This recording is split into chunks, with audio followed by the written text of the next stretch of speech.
This morning, America's favorite pollinator is flying high. The number of honeybee colonies soaring to 3.8 million in 2022, nearly a million more than just 5 years earlier. Honeybees are here. They are more abundant now in the world than they have ever been.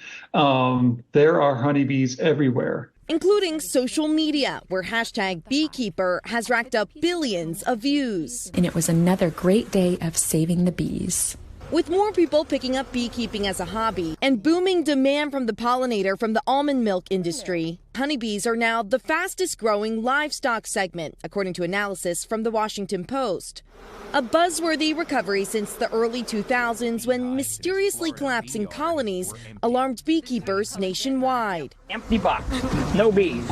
Still, progress can be hard to measure. While the number of bees is up, honey production appears to be growing at a much slower pace, and beekeepers are still battling pesticides, mites, and climate change. If things are too dry, we don't have the lush plant growth that leads to abundant pollen and nectar.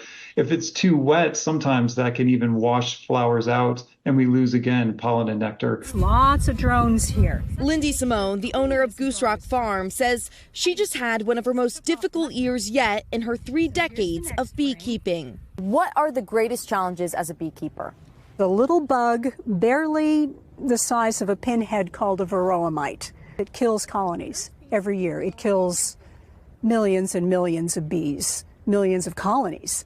But she says it's a worthy fight for an integral part of our ecosystem. Honeybees pollinate more than 130 types of fruits and vegetables. Why are honeybees important? Well, if you like to eat everything but rice, wheat, and oats, you like honeybees.